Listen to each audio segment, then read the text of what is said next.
Paz do Senhor, meus queridos, tudo bem? Então, conforme a gente tinha combinado, essa semana seria Gálatas 3. Então, vamos estar só fazendo uma recapitulação rápida aqui de Gálatas 1 e Gálatas 2, né? Gálatas 1, você percebe ali Paulo defendendo o seu apostolado de uma forma mais veemente ali. Em Gálatas 2, ele defende as obras, defende a justificação pela fé contra as obras da lei, né? E você vê ali no comecinho de Gálatas, assim, que ele faz uma preparação, em Gálatas 2, né? Ele faz uma preparação para aquilo que ele ia defender durante a carta, né? E é muito claro ali, ele fala assim, olha, em Jerusalém fizeram isso com Tito. Aí chegaram aqui em Antioquia, Pedro fez isso também com o pessoal aqui de Antioquia, né? Nessa versão que eu tenho, não fica claro que seria por causa da circuncisão. Mas o Renan trouxe uma outra versão aqui para mim e ali fica bem mais claro que era a briga entre Paulo e Pedro ali, na verdade era por causa da circuncisão. Então, em Gálatas 3 começa a defesa mesmo de justificação pela fé versus justificação pelas obras da lei. Fica bem mais claro isso aqui, né?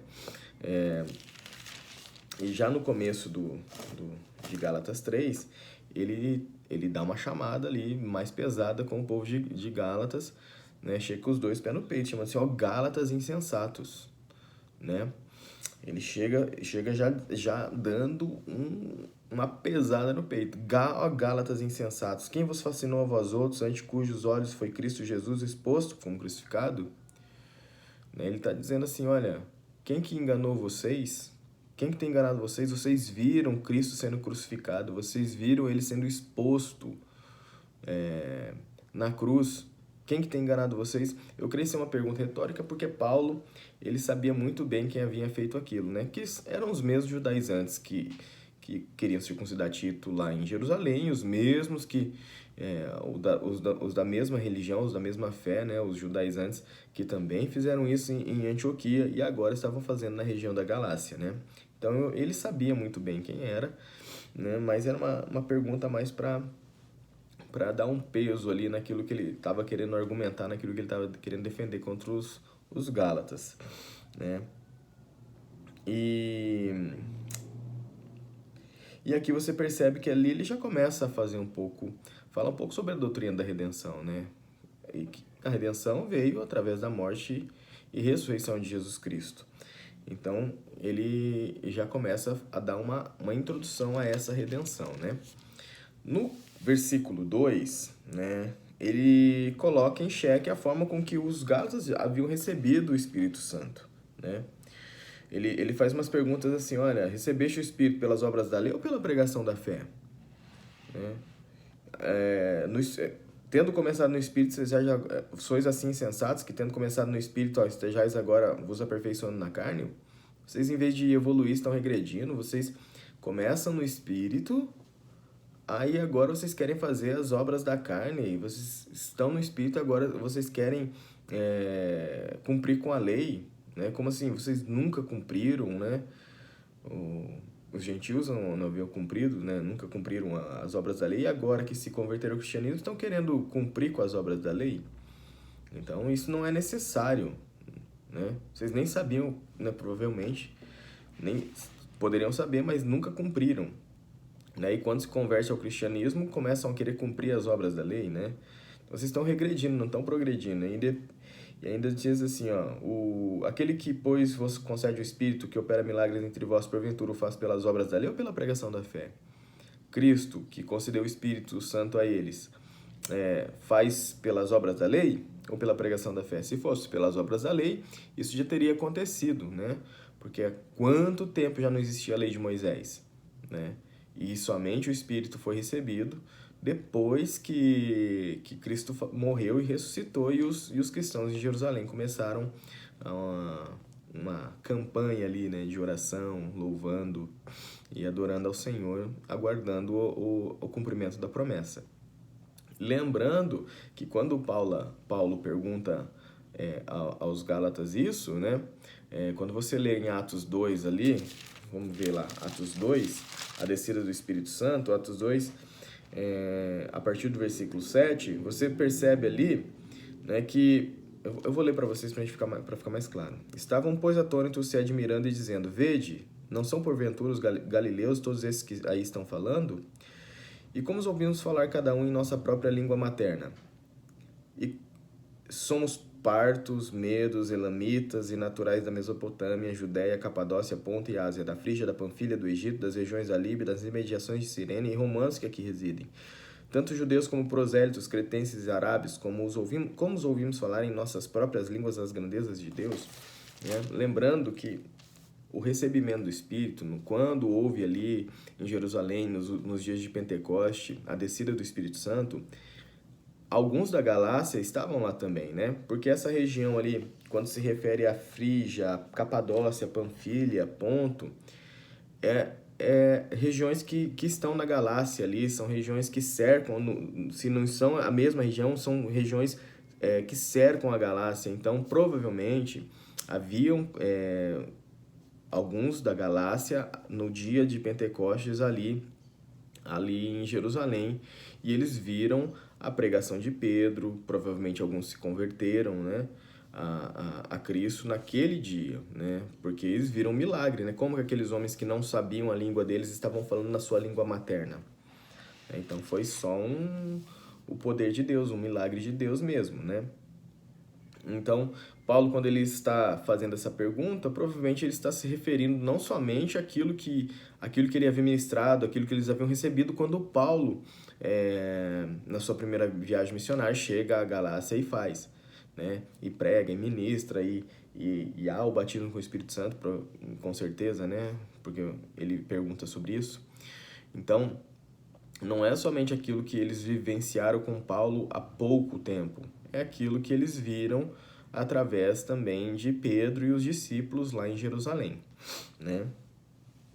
Continuando aqui então, a partir do versículo 6, né,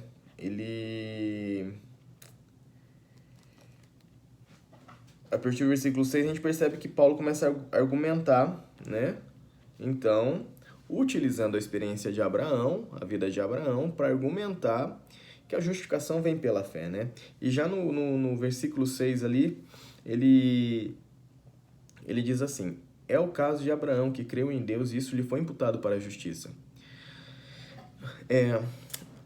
Aqui, a partir desse versículo aqui, mais ou menos, a partir desse versículo, até mais ou menos o versículo 19, 20, 22, ali até o 22 mais ou menos, você começa a perceber o conhecimento que Paulo tinha das Escrituras, né? Ele começa a citar passagens das Escrituras do Antigo Testamento, para nós, Antigo Testamento, né? Para nós cristãos. Ele começa a citar as passagens das Escrituras, né? Para quê? Para combater esses judaizantes que também conheciam as Escrituras, né? Então você começa a perceber que a importância do conhecimento das Escrituras é essa. É necessário conhecer as Escrituras para que você não caia no engano. E também para combater as heresias, os erros teológicos. É necessário conhecer as Escrituras para isso, né? Não somente, eu quero conhecer a Cristo e quero conhecer e quero levar o Evangelho, o amor e isso e aquilo. Amém, isso é necessário para todos nós, né? Nós precisamos conhecer as Escrituras para levarmos o amor de Deus, o amor de Cristo, o amor de Deus por meio de Jesus Cristo às nações, às pessoas, né? Porém, existe alguns erros teológicos, algumas heresias que são necessários combater. E eu vou falar de mim agora, uma experiência pessoal, né? Eu gosto muito de conversar, vocês sabem disso, né? E por inúmeras vezes, né? Não só aqui no Brasil, mas no Japão principalmente, né? Na verdade, a gente acabava se encontrando com pessoas que ou eram ateus ou eram da igreja, acabaram se afastando por algumas doutrinas erradas. E eles começavam a me questionar, né? E perguntar as coisas e tentar me colocar em xeque, na verdade. Desculpa. E se não houvesse um conhecimento razoável da Bíblia, não estou falando que eu tenho um grande conhecimento, né? Não tenho. Mas se não tivesse um conhecimento básico, ao menos da Bíblia, eles tinham me colocado contra a parede e ao invés de eu aproximá-los de Deus, eu estaria me afastando dele. Era mais fácil eles me afastarem de Deus do que eu me aproximá-los de Cristo. Então, é importante isso, porque às vezes esses caras têm um conhecimento teológico, um conhecimento bíblico maior do que a gente, né? E como que nós vamos explicar? Pô, nós cremos em Deus e qual que é a sua palavra? É a Bíblia. E eles que não creem conhecem ela melhor do que a gente, muitas vezes, né? Então, é importante conhecer a Bíblia, sim. Né? Essa é uma aplicação pessoal. Então, voltando aqui ao texto, a partir do versículo 6, Paulo ele começa a defender a justificação pela fé, mediante a fé, e utilizando versículos e passagens do Antigo Testamento, né? Passagem das Escrituras, né? Você vai perceber que ele é um conhecedor muito bom das Escrituras, como ele mesmo já sabia disso, né? Ele já tinha consciência disso.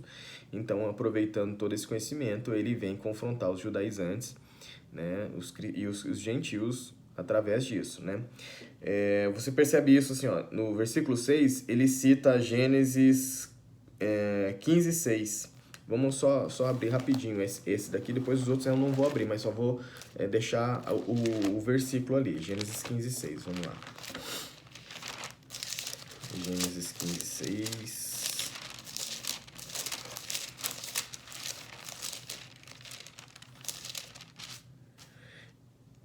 Ele, Abrão, ainda não era Abraão, Abrão, creu no Senhor e isso lhe foi imputado para a justiça. Então, Paulo ele cita Gênesis 15:6 aqui em Gálatas, né? 15:6 em Gálatas 3:6, né? E continuando ali o texto, o que ele faz? No versículo 8, ele cita Gênesis 12:13, que diz assim: em ti serão abençoados todos os povos. Né? A promessa que Deus havia feito a Abraão, né? Então ele cita ali, dizendo assim que essa promessa feita a Abraão era o pré-anúncio de que o evangelho, de que Deus chegaria aos gentios, não somente aos judeus. Né? Não somente aos da descendência natural de Abraão, mas sim da descendência espiritual, daqueles que crerem no Senhor, eles também serão abençoados, serão alcançados, né, por Deus.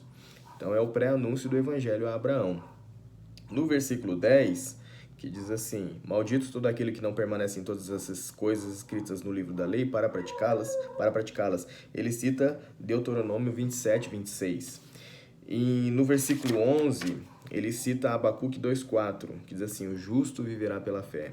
No versículo 12, ele cita Levítico 18:5, que diz assim: aquele que observar os seus preceitos, por eles viverá. Só fazendo aqui uma ligação aqui dos versículos, né?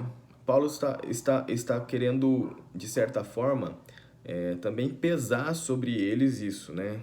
Colocar um peso da lei, mostrar o peso que era a lei, né? Porque a nossa justificação vem pela fé em Jesus Cristo, mas eles estavam querendo praticar as obras da lei, então ele começa a colocar passagens das Escrituras que mostram quanto as Escrituras eram pesadas, né? Assim, maldito todo aquele que não permanece em todas as coisas escritas no livro da lei para praticá-las. Ou seja, a lei era muito pesada. E maldito, quem era maldito? Aquele que não conseguisse praticar todas as obras da lei. Ou seja, não adianta você praticar, vamos dizer que tivesse 100, não adianta você praticar as 99 e errar em um. Se você errou em um, você já é maldito. Você tem que ser perfeito em tudo. Tamanho peso das obras da lei. Né? E aí, no versículo 12, ele diz assim, no versículo 12 de Gálatas 3, se você observa os seus preceitos, você viverá por eles. Então, se você viver por eles, você vai ser justificado por eles.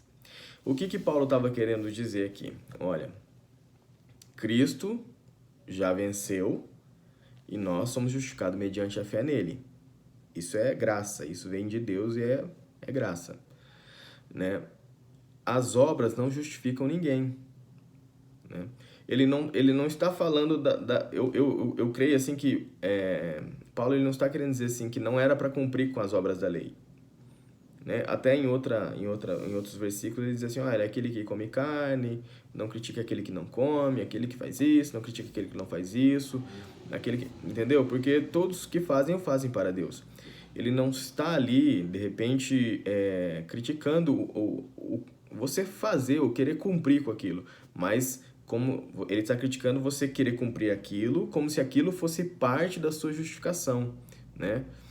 Você pode fazer isso? Tá, mas lembre-se que Cristo já justificou, já te justificou, e não são as obras que vão te justificar. É como se assim, você tivesse uma dívida de R$ 100, Cristo fosse lá e pagasse R$ 99, ficou R$ 1 para pagar. Então você tem que se esforçar para pagar esse R$ 1. E não, Cristo já pagou a dívida toda, você não precisa pagar mais nada. Ele pagou, ele deu dinheiro, pagou e você não precisa pagar mais nada. E aqui a impressão que a gente tem é essa, né? E é a impressão que fica em Gálatas 2 também, que eles estavam querendo circuncidar o povo porque eles não seriam salvos. E essa era a briga ali em Atos, né? No livro de Atos ali, no capítulo 15, se eu não me engano, também eles vão a Jerusalém, Paulo desce a Jerusalém de novo para discutir isso, né? Então, assim, as obras da lei, quer cumprir? Cumpre, mas sabendo que ela é desnecessária para a justificação, né? Não tem necessidade de você cumprir as obras da lei, porque elas não justificam nada. Quem justifica é Cristo, entendeu? Então, ele estava brigando por isso. Ele estava brigando para que eles não caíssem nessa heresia de ter que fazer algo. Se eu não cumprir isso, eu não vou ser salvo. Se eu não fizer aquilo, eu não vou ser salvo, né? E se você começasse a pensar dessa forma, você tinha que cumprir com todas as obras da lei, e elas eram pesadas, né? Nem mesmo os fariseus, nem mesmo os doutores da lei ali conseguiam cumprir com todas elas. Então, era um peso desnecessário sobre o povo, né? Seguindo aí em Gálatas 13, ele cita Deuteronômio 21, 23, que diz assim: maldito todo aquele que for pendurado no madeiro, né? No 14, ele cita a descida do Espírito Santo ali, né? Em Atos 2, né? Você vai perceber ali em Atos 2 a descida do Espírito Santo. E nesse Atos 2 cita Joel 2, 28, 32. Então, ele tem um conhecimento muito vasto das Escrituras e Paulo, então, começa a utilizar desse conhecimento para combater essas heresias, né?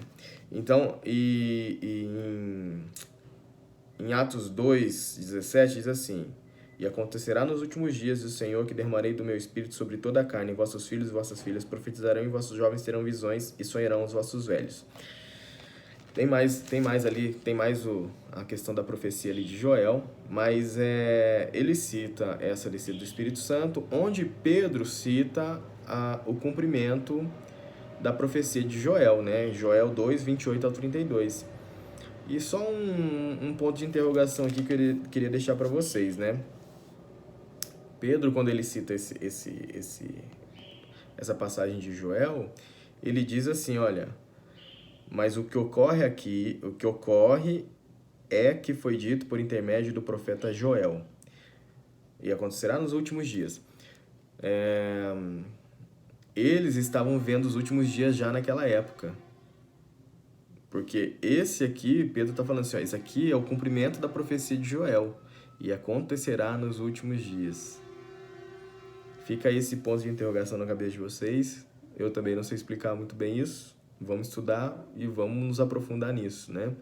Em relação a o que significa esses últimos dias. Eu sei que existe um pessoal que explica muito bem isso e de repente a gente pode estudar sobre isso, né? Mas só um parênteses aí.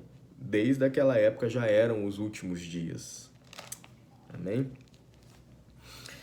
Então aqui eu fiz uma anotação assim, dizendo assim, ó, Paulo demonstra conhecimento para combater os judaizantes, pois os mesmos também tinham conhecimento das Escrituras e através dela e da interpretação errada estavam colocando um peso sobre o povo.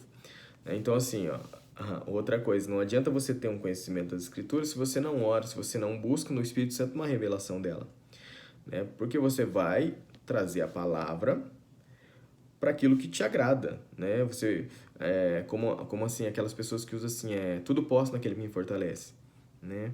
E isso é uma passagem bíblica, realmente, tudo posso naquele que me fortalece, mas antes disso, Paulo estava falando, olha, eu sei viver, ser farto, né? Sei ser humilhado, sei estar tanto na abundância quanto na falta, ele sabe viver em todas as situações, isso que ele estava querendo dizer, tudo posso naquele que me fortalece. E às vezes a gente usa esses versículos isolados, sem o contexto, e acabamos falando, tudo passa aquele que me fortalece, eu vou ser rico, eu vou ser isso, eu vou ser aquilo, né? Então, é o que os judaizantes estavam fazendo, utilizando da palavra de uma forma errada e trazendo um peso sobre o povo, né? Nossa geração não traz o peso, nossa geração quer tirar tudo o peso, inclusive a cruz que nós carregamos, a nossa geração quer tirar, né? Então, é um pouco diferente a heresia ser combatida nos dias de hoje, né? Amém? Então, continuando o texto aqui, a partir do versículo 16, é a promessa feita a Abraão, diz assim, ó, só vou ler esse versículo assim, olha, ora, as promessas foram feitas a Abraão e ao seu descendente, não diz e aos descendentes como se falando de muitos, porém como de um só e ao teu descendente que é Cristo. Essa passagem aqui, ela está em Gênesis 12:7. Não é a mesma passagem que ele diz assim, olha, em ti serão abençoados todos os povos, né? Aqui sim, em ti serão abençoados todos os povos, como toda descendência, mas essa em específica é uma promessa feita em Gênesis 12:7. Eu vou abrir para vocês entenderem, tá? Não é uma promessa a Abraão, é uma promessa ao descendente de Abraão, né? Quer ver? Só para vocês entenderem.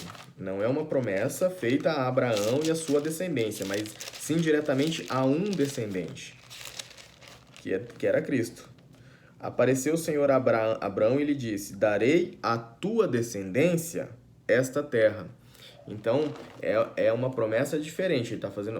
Deus está fazendo uma promessa à descendência de Abraão, que na verdade era Cristo. Ó, vou dar essa terra a você, né? Diferente ali de em ti serão todos abençoados todas as famílias da terra, todos os povos, todos os clãs, em algumas versões, né? Então, ele faz essa citação dizendo que Cristo ia ser o enviado, o descendente de Abraão, e que Deus daria a terra a Cristo ali, né? A terra que eu penso seriam os povos, né? Talvez a terra também, né? Então, continuando ali em 17:18, ele começa de uma forma bem mais clara agora, bem mais clara mesmo, a defender essa justificação pela fé, né? E colocando em jogo ali a lei e a justificação pela fé. No 17:18, ele tá querendo dizer assim, ó, a promessa, ela foi feita a Abraão antes mesmo da lei. Ou seja, 430 anos depois. Isso está em Êxodo 12:40, você vai ver lá, né? Se você quiser pesquisar lá, dá uma olhadinha lá. Então ele está dizendo assim, olha, a aliança que o Senhor fez com Abraão veio 430 anos antes da lei, né? E a promessa foi feita, a lei não pode quebrar a promessa. Uma lei não pode quebrar uma promessa de Deus, né? É isso que Paulo está dizendo, né? No 19, ele explica então o porquê da lei. Ele falou assim, olha, a lei não pode quebrar uma promessa feita por Deus. A promessa veio antes, 430 anos antes, então a lei não pode quebrar essa promessa feita por Deus. E aí, então ele falou assim, então por que serve a lei? Ele diz assim, ó, a lei... Eu vou ler esses dois versículos porque eles são um pouco mais complicadinhos, tá? Ele diz assim, ó, qual pois a razão de ser da lei? Foi adicionada por causa das transgressões, até que viesse o descendente a quem se fez a promessa, e foi promulgada por meio de anjos pela mão de um mediador. Ora, o mediador não é de um, mas Deus é um. Dois versículos difíceis de entender, no meu entendimento, assim, né? Para mim é difícil de entender, tanto que eu fui buscar umas outras versões para que isso ficasse mais claro, para que a gente pudesse entender junto, né? Então, para que serviu a lei? A lei serviu somente para revelar o pecado, não para trazer justificação sobre o povo. É isso que ele está querendo dizer. A lei, ela veio somente para mostrar as transgressões, né? Porque se não há lei, não há transgressão. Se não há lei, não tem culpado, não tem erro, não tem pecado. Então, assim, olha, a lei, ela só trouxe à tona a transgressão, só mostrou a transgressão. Porém, ela não justifica, porque ninguém consegue permanecer em todas as obras da lei. Ela não vai conseguir justificar ninguém, porque ninguém consegue, né? Então, ela mostrou o pecado, mas não traz justificação, né? E aí ele fala assim, a lei serviu até que Cristo viesse à Terra, né? Então, depois que Cristo veio, já não é mais necessário essa lei. Ele diz assim, ó, até que viesse o descendente a quem se fez a promessa. Então, a lei foi necessária até Cristo, ao descendente a qual se fez a promessa, né? E aí ele está dizendo aqui uma coisa assim que não fica tão explícita, mas está implícita nesses dois versículos, é assim, olha, ele diz assim que a lei ela foi promulgada por meio de anjos pela mão de um mediador. Para você ver o peso diferente das obras da lei e da promessa feita a Abraão, a promessa. Ele está dizendo assim que a lei ela foi promulgada por anjos por meio de um mediador. Nesse versículo você percebe isso, que ele está dizendo assim que a lei foi entregue por anjos. Anjos que levaram a lei até um mediador. Quem que foi esse mediador? Moisés. No versículo 53 de Atos 7, Estevão, quando está se defendendo ali antes de ser apedrejado, ele também fala a mesma coisa. Ele fala assim aos doutores lá, né? Você olha, vocês receberam a lei por meio de ministério de anjos e não as guardaste. Então, ele, dentro da tradição judaica e biblicamente falando, né, a lei foi entregue por anjos a Moisés, né? É um peso muito grande, entregado por anjos a Moisés. Porém, fica implícito aqui, não explícito, mas implícito fica ali, que a promessa foi entregada por Deus a Abraão, não por anjos. O próprio Deus entregou a Abraão e o cumprimento da promessa foi feita por Deus em Cristo Jesus. Olha só, porque aí ele diz assim, ó, o mediador não é de um, mas Deus é um. Ou seja, o mediador que seria Jesus Cristo é o próprio Deus. Então ele está dizendo assim, olha a diferença de lei e olha a diferença da promessa. A lei foi entregada por anjos a Moisés e a promessa foi entregada por Deus a Abraão e cumprida em Cristo pelo próprio Deus. Então há um peso diferente ali, né? E é isso mais ou menos que está querendo dizer esses dois versículos aqui, né? Então a lei ela tinha intenção somente de revelar o pecado e não de assegurar a justificação. É isso que eu escrevi aqui, né? No versículo 21 e 22, ele diz assim, ó, é porventura a lei contrária às promessas de Deus? De modo nenhum, porque se fosse promulgada uma lei que pudesse dar vida à justiça, na verdade, seria procedente da lei. Mas a Escritura encerrou tudo sobre o pecado para que, mediante a fé em Jesus Cristo, fosse a promessa concedida aos que creem.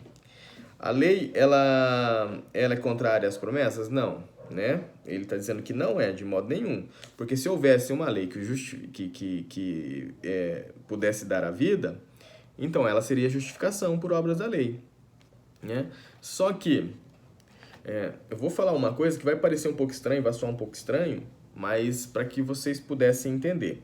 A lei, ela exigia uma justificação, né? Porque a lei era isso. Se alguém conseguisse passar por toda ela sem errar em nenhum dos seus preceitos, ele seria justificado pela lei.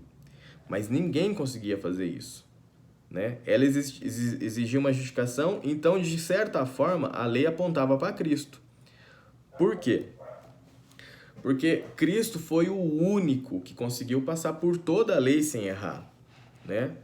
A Bíblia fala assim em Romanos que não há, Romanos 3,10, que não há um justo sequer, né? Não existe nenhum justo, mas houve um que era Cristo, que foi Cristo. E ele, vou colocar aqui bem entre aspas mesmo, ele foi justificado pela lei, porque ele não errou em nenhum dos seus preceitos, ele foi perfeito em tudo, né? Então a lei, ela exigia uma justificação que o homem, nós, não poderíamos cumprir. Nós não conseguiríamos cumprir com toda a lei. Então veio um Deus na terra e cumpriu com toda a lei, né? E aí ele, após cumprir a lei, ele entrega então para nós como expiação dos nossos pecados quando ele é pendurado no madeiro, né? Não é isso que diz a palavra, assim, até aqui citado já em Gálatas, maldito todo aquele que for pendurado em um madeiro, né? Gálatas 13, Gálatas 3:13. Então, assim, Cristo foi, de certa forma, justificado pela lei, né? E nos entregou de graça. Ele cumpriu toda a lei e nos entregou, né? E aí você começa a entender, Romanos 5,19 diz assim, porque como pela desobediência de um só homem, muitos se tornaram pecadores, assim também por meio da obediência de um só, muitos se tornarão justos, né? Então ele quis dizer assim, olha, quando Cristo cumpre toda a lei e nos entrega de presente, é exatamente isso que Paulo está citando aqui em Romanos 5,19, né? Por meio de um homem, Adão, né? Por meio de um homem, pela desobediência de um homem, pela desobediência de Adão, muitos se tornaram pecadores e entrou então no mundo a morte. E pela obediência de um só, que é Cristo, ele obedeceu em tudo, a lei foi perfeito em tudo, muitos se tornarão justificados, muitos se tornarão justos, e então teremos vida, né? Então a justificação, ela exigia, a lei exigia uma justificação que o homem não poderia dar, mas que Cristo veio e cumpriu com toda ela. E após cumprir, né, assim como entrou a morte pelo pecado de um homem, a vida retornou ao homem pela obediência de um só homem também, né? Então, ficou o pagamento realizado por Cristo, né, em virtude do cumprimento de toda a lei, né? E ainda depois pendurado em madeira, quer dizer, ele não tinha pecado, ele era perfeito em tudo, e aí ele se fez maldito em nosso lugar, né? Então, é isso que está dizendo ali no 21, 22, né? A Escritura encerrou tudo sobre o pecado, né? Para que, mediante a fé em Jesus Cristo, fosse a promessa concedida aos que creem. Então, a lei, ela faz isso. Ela aponta, de certa forma, para Cristo, né? Para aqueles... A lei, como ninguém consegue cumpri-la, então ela aponta para um cara que cumpriu tudo. E esse cara é Jesus Cristo. Amém? E a partir do versículo 23 ali, né? 23, 20, 24, os 20, 25, mais ou menos até o 27, ele está falando assim que nós estávamos tutelados pela lei, né? A lei, o que a lei fez? É aquilo que eu estava dizendo anteriormente. Ela serviu como um aio, como um norte, como uma direção que apontava a Cristo, né? No momento em que chegamos até Cristo, nós não precisamos mais da lei, né? O que nós fazemos agora, então? Cristo é o nosso norte, a nossa direção, é o caminho, né? É o caminho, a verdade, a vida? Então tá. Então vamos andar pelo caminho de Cristo. O que Cristo fez, como Cristo agiu na terra, o que ele fazia pelas pessoas, como ele caminhava. Então, agora não é mais a lei, mas é Cristo. E aí e a gente já falou sobre isso, e aí ele resume todos os 10 mandamentos escritos pelo próprio Deus em amor, né? Amar a Deus, você cumpre os 4 primeiros, e amar ao próximo, você cumpre os 6 últimos. Então, Cristo, ele nos mostra, então, o caminho que nos leva a Deus. Ou seja, ele é o caminho que nos leva a Deus. Então, a lei já não é mais necessária para justificação, mas sim Cristo. Todos entenderam? As obras da lei querem cumprir, que se cumpra, que se faça, faz o que se achar melhor. No entanto, sabendo que Cristo já é a justificação pelos nossos pecados. Não depende de nós. O que nós temos que fazer é crer, né? Porque se a gente pensar dessa forma, que a gente tem que cumprir toda a obra da lei, uma pessoa que morre ali, vamos dizer assim, faltando 5 minutos para morrer, ela entrega a sua vida a Cristo, ela não vai ser justificada, ela vai para o inferno. Por quê? Porque ela não cumpriu com nenhuma obra da lei anteriormente. E faltando 5 minutos, ela fala assim: Senhor, eu me arrependo de todos os meus pecados e eu entrego meu espírito ao Senhor. Assim como o próprio ladrão ali na cruz, né? Ele não cumpriu com nenhuma obra da lei, e chegou no finalzinho e falou assim: Senhor, quando estiver lá no paraíso, lembra-te de mim, né? Quando estiver lá com Deus, lembra-te de mim. Aí o Senhor fala: hoje mesmo estará comigo no paraíso. Então esse cara também não poderia estar, porque ele não cumpriu com nenhuma obra da lei. Entendeu? Então, não há justificação pela obra da lei. Você quer cumprir? Cumpre. Desculpa, eu tô com um pigarro aqui. ele não cumpriu com nenhuma da lei. Se quer cumprir, cumpre, porém sabendo que isso não vai te justificar. Somente o sangue de Cristo te justifica. Ah, então por isso eu não vou mais cumprir com a obra da lei, ou não vou mais respeitar, não vou mais andar de forma correta? Não, não é isso. Se você entende que Cristo é o caminho, então você vai andar como Ele. Você vai viver como Ele, né? E a partir do... Então, esses versículos, ele diz isso, né? Ele diz isso, o 24 ali, a partir do 24, ele diz assim que a lei serviu como aio, como norte, como direção, até chegar a Cristo. A partir de Cristo, nós agora vivemos em Cristo. No 28, ele diz assim, não pode haver judeu, nem grego, nem escravo, nem liberto, nem homem, nem mulher, porque todos vós sois um em Cristo Jesus. Sabe, aqui é uma interpretação minha, né? O que eu percebo aqui é que não há minoria no meio do corpo de Cristo. Porque se eu entendo que o meu próximo é minoria, que aquele que é meu irmão é minoria, eu também sou minoria com ele. Não sei se vocês estão conseguindo entender. Sabe essa briga de minorias que existe dentro da política, dentro da sociedade? Ah, porque ele é minoria, porque isso, aquilo. Em Cristo não há minoria, né? Não existe nem escravo, nem liberto. Em Cristo todos somos um. Se o meu irmão é minoria, eu também sou minoria com ele. Na verdade, não deveria haver minoria no nosso meio. Na verdade, todos deveriam ser um só. Dividimos as coisas, dividimos as nossas experiências, dividimos os nossos alimentos. É assim que viviam em Atos, né? Eu sei que hoje, numa sociedade como a nossa, é muito complicado, mas essa seria a realidade verdadeira, né, em Deus, em Cristo. É não haver necessitados no nosso meio, né? Nós temos que cuidar dos órfãos, das viúvas, dos estrangeiros, sim, mas não tê-los como minoria, né? E sim como parte do corpo de Cristo.